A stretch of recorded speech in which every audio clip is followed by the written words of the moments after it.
दोस्तों आप इस वीडियो में किराना स्टोर के बारे में कि कैसे किराना स्टोर खोल सकते हैं। भारत जैसे बड़ी आबादी वाले देश में किराना बिज़नेस करना बहुत ही आसान होता है। आप अपने गली मोहल्ले में जो बिज़नेस को सबसे ज़्यादा चलते हुए देखा है वो होता है किराना जनरल स्टोर बिज़नेस, क्योंकि हम बचपन से ही इस तरीके के स्टोर पे क्योंकि हम सामान लेते हैं, हर घर की ज़रूरत वाली सामान आसानी से हमें मिल जाती है, इसलिए सबसे ज़्यादा इस तरीके की दुकान हम देखते हैं और ये दुकान सबसे ज़्यादा चलने वाली दुकान होती है दोस्तों। ठीक है, तो दोस्तों किराना स्टोर खोलने के लिए आपको 6 टॉपिक पे हम बात करेंगे जो आपके लिए बहुत ज़्यादा ज़रूरी होगी, जिसमें से पहली टॉपिक है कितनी जगह होनी चाहिए, यानी कितनी जगह आपकी दुकान के लिए होनी चाहिए जिससे आप अपने शॉप को स्टार्ट कर सकें। दूसरा होता है दोस्तों इंटीरियर, यानी कि जिसमें जैसे रैक्स जिसमें आप सामान रखते हैं या काउंटर होता है उसमें कितना खर्चा लग जाता है, इंटीरियर कैसा होना चाहिए आपका। ठीक है, और तीसरा होता है इन्वेस्टमेंट कितना लगाना होगा, उसे माल भरने के लिए हमें इन्वेस्टमेंट कितना लगाना होगा। ठीक है, चौथा होता है माल कहाँ से ख़रीदना होगा हमें अपनी दुकान के लिए। ठीक है, और पाँचवा होता है प्रॉफिट कितना होगा, यानी सब कुछ करने के बाद हमें फ़ायदा कितना होने वाला है। छठा पे हम बात करेंगे कि डॉक्यूमेंट्स, अगर किराने की अगर जनरल स्टोर की आप दुकान खोलते हैं तो आपको डॉक्यूमेंट कौन कौन सा डॉक्यूमेंट्स आपको बनवाना होगा। ठीक है दोस्तों, तो सबसे पहले टॉपिक जो होती है आपका है कितनी जगह होनी चाहिए। तो सबसे पहले दोस्तों आपको, अगर आप किराना की स्टोर दुकान खोलते हैं तो आपको कम से कम 200 से 1000 स्क्वायर फीट आपका एक रूम होना चाहिए जहां से आप बिज़नेस को स्टार्ट कर सकते हैं। अगर जगह आपकी अपनी है तो इन्वेस्टमेंट कम लगेगा, अगर आप किराए पे लेते हैं तो आपका इन्वेस्टमेंट ज़्यादा होगा क्योंकि आपको किराया एडवांस सारा कुछ देना पड़ेगा। और अगर आपका है तो वेरी गुड, बहुत अच्छा। इस बिज़नेस को एक जगह से लंबे समय तक करना होता है, क्योंकि जब आपकी दुकान एक जगह खुल जाती है तो वो दुकान लंबे समय पे वहाँ पे आपके नाम से जानी जाती है। तो कोशिश करें कि वो दुकान वहाँ पे ज़्यादा लंबे समय पर रहे।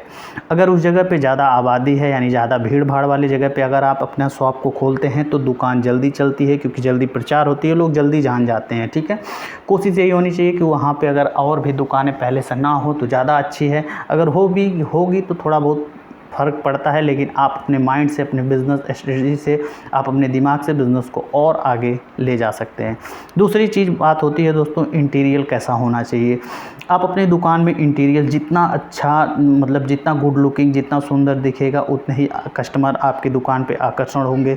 ठीक है दोस्तों, तो ये कोई बताने वाली चीज़ नहीं है। आप रैक को जितना से अच्छे बना सकते हैं, जितने गुड लुकिंग बना सकते हैं उतना रखिए। ठीक है, तीसरा आता है इन्वेस्टमेंट कितना होगा। तो दोस्तों इन्वेस्टमेंट आपको 3 तरीके से आपको इन्वेस्टमेंट होता है। पहला इन्वेस्टमेंट आपका होता है एरिया, यानी कि आपका जो रूम का एरिया है वो कितना बड़ा है, उसी हिसाब से आप रैक और काउंटर बनाते हैं, तो वो इन्वेस्टमेंट अलग होता है। दूसरा होता है आपका इंटीरियर आपका कैसे बनाते हैं, ठीक है, उस पे होता है। और तीसरा जो होता है दुकान में जो माल रखिए उसका खर्चा होता है, कि माल जो रखेंगे उसका खर्चा, यानी 3 तरह का खर्चा होता है। तो एरिया में अगर हम बात करें तो कम से कम आपका एरिया के हिसाब से हर जगह आपका अलग अलग रूम का किराया होता है, लेकिन लमसम हम मान के चलें अगर अपने इंडिया में तो 500 से 2500 तक आपको लगभग किराया हो जाता है, नॉर्मल जो किराया होता है। और 50,000 से 1 लाख रुपए आप एडवांस दे सकते हैं। हो सकता है ये कहीं एडवांस आपका नहीं लगे, क्योंकि हर जगह पे एडवांस नहीं लगता है दोस्तों। ठीक है,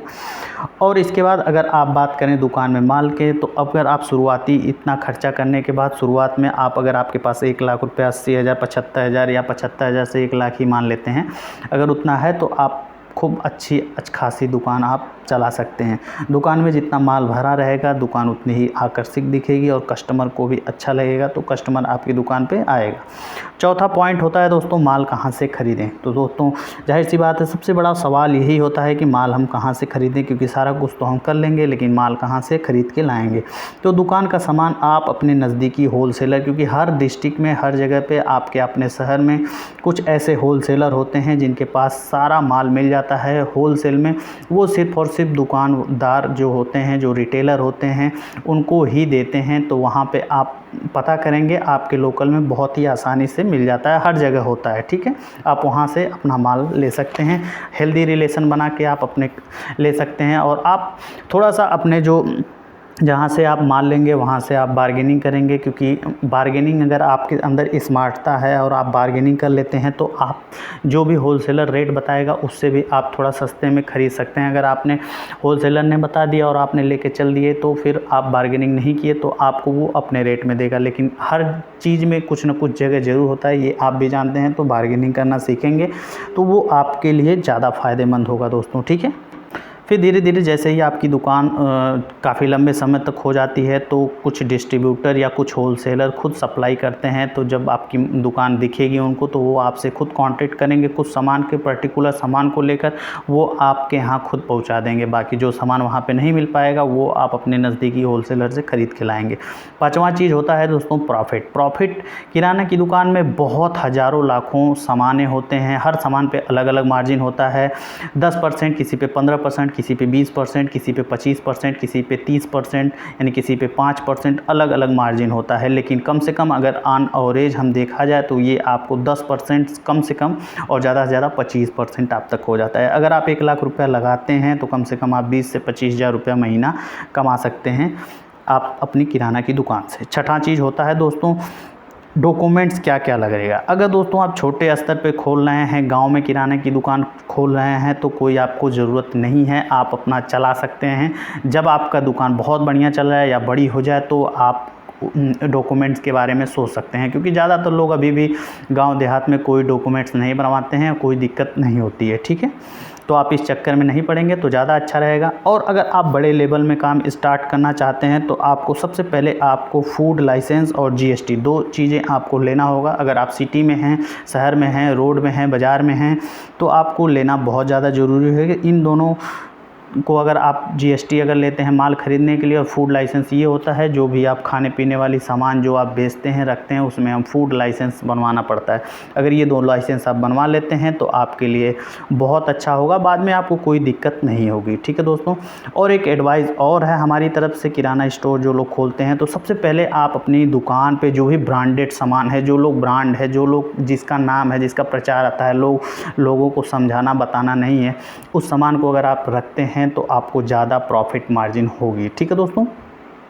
तो वीडियो आपको कैसा लगा, अच्छा लगा तो प्लीज़ वीडियो को लाइक कर दें दोस्तों।